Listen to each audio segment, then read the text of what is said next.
Hey guys, it's Tobin. Thanks for checking out the channel. Much appreciated. You guys can subscribe here. You get a notification every time a new video goes up. You guys can also subscribe to the Tobin and Leroy Show, WQAM's page. We go live every single weekday from 10 a.m. until 2 p.m. And get to it on over there, man. Lots of fun.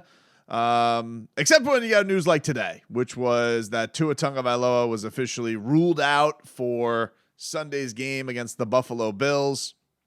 And here's a little bit of Mike McDaniel on that decision to not go with Tua because he has yet to be cleared by doctors, and this is what the head coach had to say on that. It's, very frustrating, much as a lot of things in life and football are, but it's very frustrating for him to not be able to go through everything with his teammates, and really, it was a huge goal of his to help get this team to the playoffs, and he wants to play the playoffs.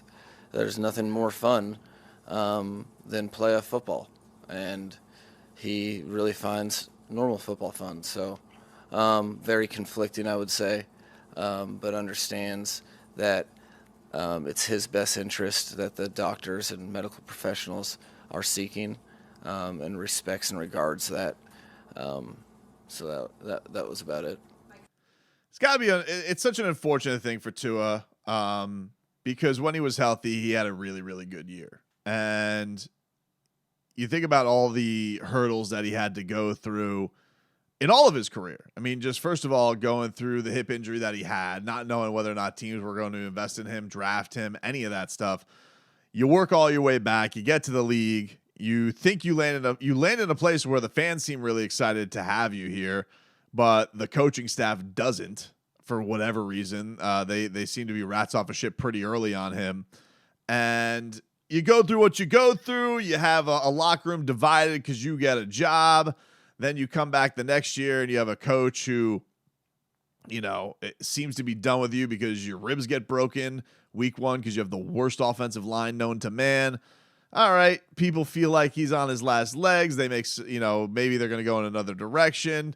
Turns out that the organization is, when they're not looking at Deshaun Watson, they were tampering with Tom Brady.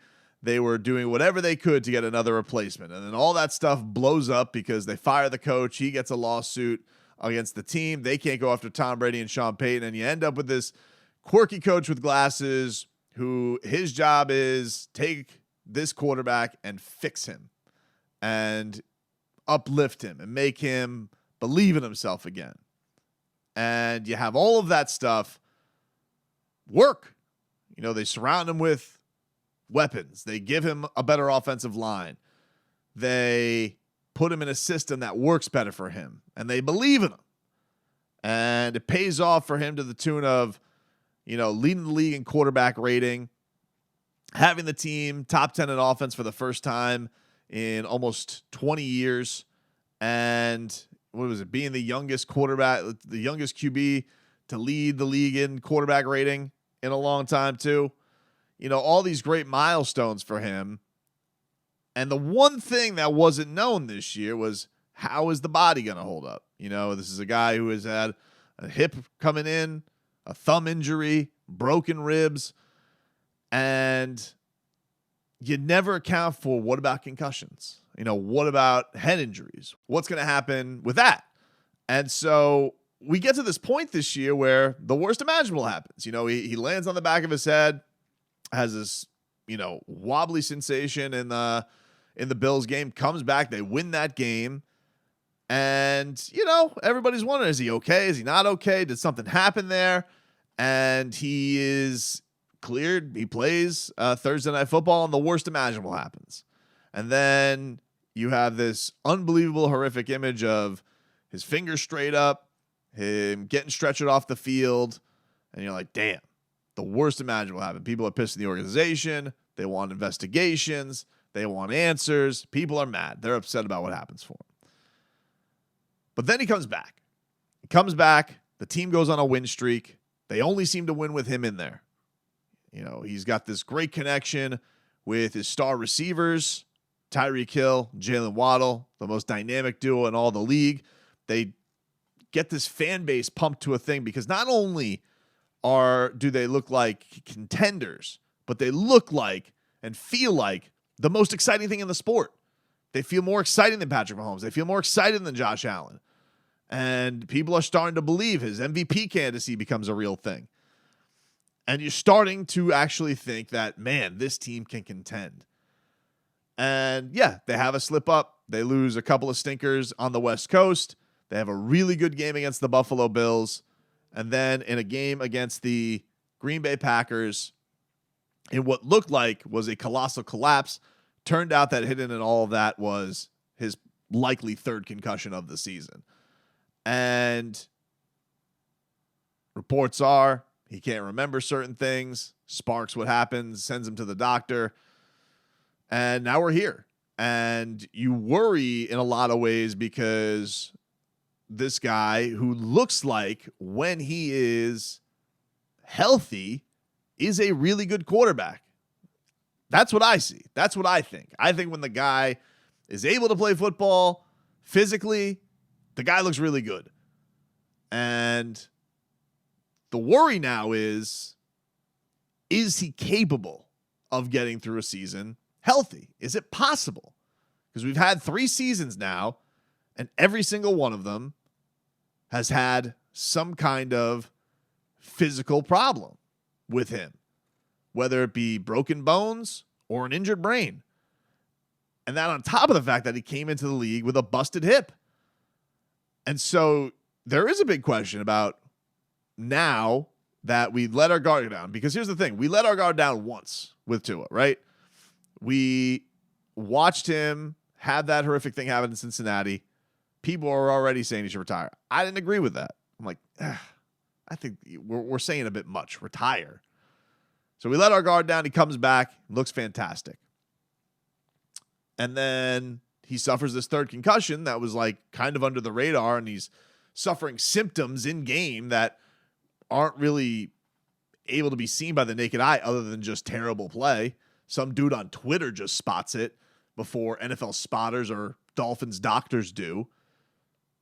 So if you just have the most innocuous plays slip by the experts, and that could be a play that affects him, how can your guard be let down again by it? You know, like that's the thing that's unfortunate about it. It's like, I don't think Tua's career needs to end in football. I don't think that he can't play football again, but it is one of these things where it's going to be hard to watch him play football now and not be able to think about if he falls the wrong, because it's not even like it's the violent hits. It's not even like the bone crushing hits that you wince at. It's like if he fell the wrong way on that spot on the back of his head, is he going to be all right? And even if he looks like he's all right, is he going to be all right? And can we equate to just terrible play being terrible play? Or are we always going to wonder, is he concussed? Is something going on there? What's happening there? That's always going to be shrouded now in the way that he plays. And that sucks, because for a guy to be dealing with all of the bullshit that he dealt with early on in his career, and the doubt and the hate and the nastiness and his confidence broken, to his ability has shown, hey, I'm good at this. But you just have the unfortunate luck of the draw that, man, dude, it doesn't feel like the guy's body can hold up to this game. That's the thing that sucks about it. And the thing that's like almost tragic about it is like, you think the guy's good enough, and you root for a guy like that because he has handled everything with class and grace, and all of that stuff has just kind of shined on through it. You're like, man, when is this kid going to get a break? When is he going to get an opportunity to just stay on the field? Is that possible for him to just stay on the field and be looked upon as, a franchise guy? Can you invest in him long term? And look, I think he's good, but I think they're fair questions. They are fair questions. Like, do you have the ability to think that this guy is going to be the long-term answer at quarterback when you don't even know if he can get through 16 games? Because for one reason or another, it's not there for him. And, look, I know a lot of quarterbacks get hurt. I know Kenny Pickett got concussed this year. I know for the Dolphin fan who's out there and being like, hey, this feels unfair, not only because of his health, but it feels like his injuries are scrutinized a lot more. And I don't know what to tell you guys to that. Like, everything with Tua, his play, his health, what he says, how he's treated by coaches, all of it has been more scrutinized since he's walked into the league. I don't know why that is. I don't know why he became one of the chosen ones that's just buzzworthy media-wise, why everything that he does is a debate, why everything about him is a debate. I don't know. Even the health of his brain is more scrutinized than Kenny Pickett's is, than linemen's are, than T. Higgins are. I don't know. I don't know what to tell. I don't know why he got scrutinized more than Trevor Lawrence did, or got scrutinized more than Zach Wilson did, I don't know. I don't know why that's the case, that he seemed the hand that he seems to be dealt. But what I do know is when you are at this point and now he's not able to play in this upcoming game, which I don't know how you don't look. God bless you if you think they have a good chance against Buffalo even without him. I don't. But I do think that the ramifications of that are everybody has to look at this and be like, one, I don't think you can extend the guy in the offseason. And two, I don't know how long he has to play for him to show that, hey, he's reliable enough to hold up physically for the job to be the guy. Because I think talent-wise, I think mentality-wise, maturity-wise, leadership-wise, I think he's got all the qualities to be a franchise quarterback. But it's a big butt hanging over him. Physically, can he hold up to it? And I really hope that is the case, but I don't know.